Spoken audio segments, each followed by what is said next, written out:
দক্ষিণ এশিয়ার ভূ রাজনীতিতে নতুন করে আগুন জ্বেলে দিয়েছে এক বিস্ফোরক দাবি।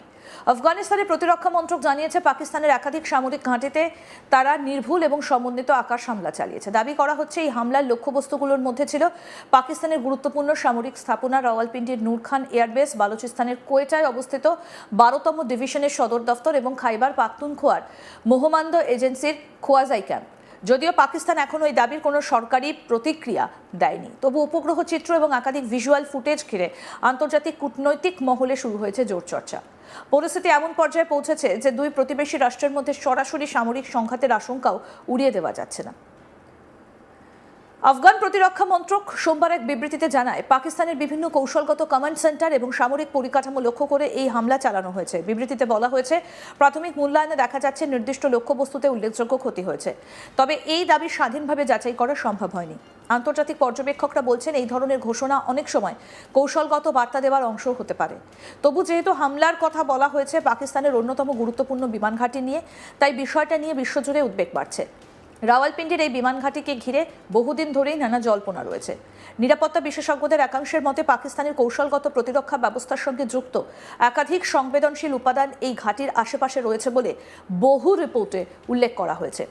তবে সরকারিভাবে পাকিস্তান কখনোই স্বীকার করেনি যে সেখানে পারমাণবিক অস্ত্র রাখা আছে। ফলে আফগানিস্তানের দাবি যে পারমাণবিক ক্ষেপণাস্ত্র সংরক্ষিত এই ঘাঁটিতে তা নিয়েও তীব্র বিতর্ক শুরু হয়েছে। বিশ্লেষকদের মতে এই ধরনের দাবি সরাসরি সত্যি হোক বা না হোক, কূটনৈতিক চাপ তৈরির ক্ষেত্রে তা কার্যকরী হতে পারে।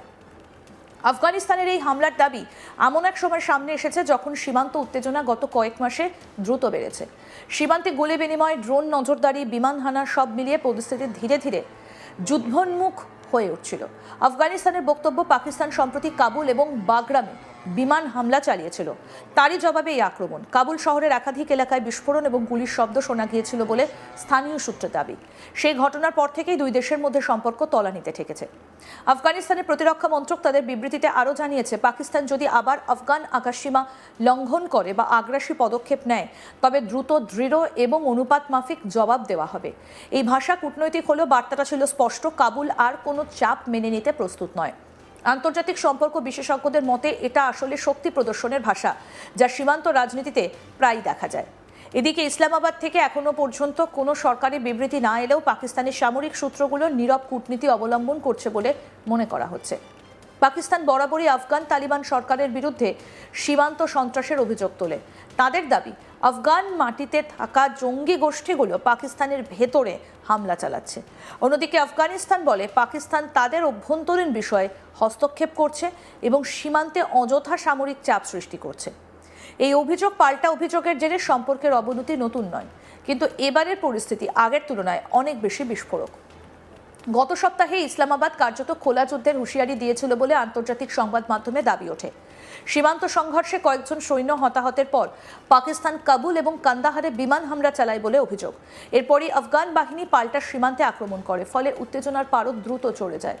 কান্দাহার এবং সীমান্তবর্তী অঞ্চলগুলোতে সাধারণ মানুষের মধ্যে আতঙ্ক ছড়িয়ে পড়ে। বহু পরিবার নিরাপদ আশ্রয়ের খোঁজে এলাকা ছেড়ে পালিয়েছে বলেও খবর পাওয়া যায়। আল্লাহু আকবার, মাশাআল্লাহ, আল্লাহু আকবার, আল্লাহু আকবার,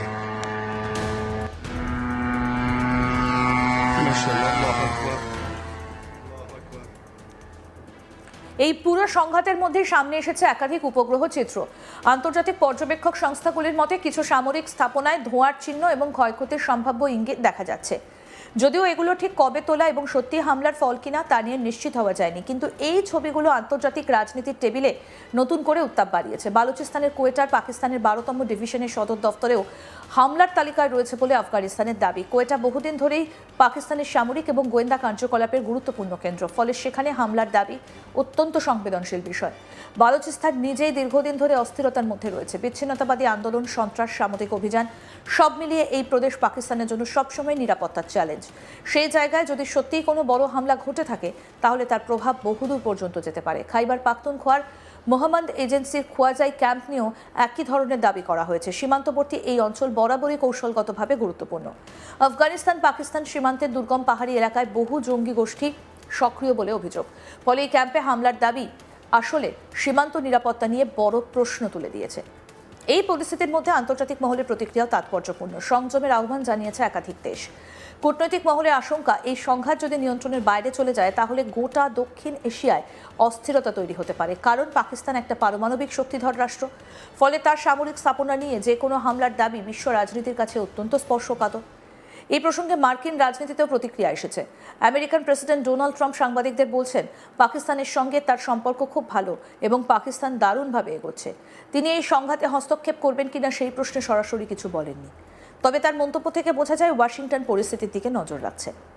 আন্তর্জাতিক কূটনৈতিক বিশ্লেষকরা মনে করছেন, এই সংঘাত কেবলমাত্র সীমান্ত বিরোধ নয়, এর পেছনে রয়েছে বৃহত্তর ভূ রাজনৈতিক সমীকরণ। আফগানিস্তানে তালিবান সরকারের উত্থানের পর থেকে পাকিস্তান এবং আফগানিস্তানের সম্পর্ক ক্রমশ জটিল হয়ে উঠেছে। ইসলামাবাদ প্রথমে তালিবান সরকারকে সমর্থন করলেও পরবর্তীতে সীমান্ত জিহাদ এবং নিরাপত্তা ইস্যুতে দ্বন্দ্ব বাড়তে থাকে। ফলে আজকের পরিস্থিতি অনেকটা সেই দীর্ঘমেয়াদী দ্বন্দ্বেরই ফল। তবে সবথেকে বড় প্রশ্ন, এই হামলার দাবি কতটা সত্যি। পাকিস্তান যদি আনুষ্ঠানিকভাবে তা অস্বীকার করে তাহলে বিষয়টা তথ্যযুদ্ধের পর্যায়ে চলে যেতে পারে। আধুনিক যুদ্ধে তথ্য এবং প্রচারও বড় অস্ত্র। শত্রু দেশের মনোবল ভাঙতে বা আন্তর্জাতিক সমর্থন আদায় করতে এই ধরনের ঘোষণার গুরুত্ব অপরিসীম। আফগানিস্তানের ঘোষণাও সেই কৌশলের অংশ কিনা তাই নিয়ে কিন্তু ইতিমধ্যে আলোচনা চলছে। সামরিক বিশ্লেষকরা বলছেন, পাকিস্তানের মতো শক্তিশালী সামরিক অবকাঠামো সম্পন্ন দেশে একযোগে এতগুলো কৌশলগত স্থাপনায় হামলা চালানো সহজ কাজ নয়। এর জন্য প্রয়োজন উন্নত গোয়েন্দা তথ্য, উচ্চ ক্ষমতা সম্পন্ন বিমান বাহিনী এবং নির্ভুল সমন্বয়। আফগানিস্তানের বর্তমান সামরিক সক্ষমতা সেই পর্যায়ের কিনা তা নিয়েও প্রশ্ন উঠছে। আবার অন্য পক্ষে যুক্তি, সীমান্তবর্তী এলাকাগুলিতে দ্রুত আঘাত এনে প্রতীকী বার্তা দেওয়া সম্ভব এবং সেটাই হয়তো করা হয়েছে। এই সংঘাতের আরেকটা দিক হলো মানসিক যুদ্ধ। যখন একটা দেশ দাবি করে যে তারা প্রতিপক্ষের গুরুত্বপূর্ণ সামরিক ঘাঁটিতে আঘাত এনেছে, তখন সেই দাবি প্রতিপক্ষের ওপর মনস্তাত্ত্বিক চাপ তৈরি করে। ফলে যুদ্ধ না হলেও যুদ্ধের আবহ তৈরি হয়। দক্ষিণ এশিয়ার রাজনীতিতে এই মনস্তাত্ত্বিক যুদ্ধ নতুন কিছু নয়।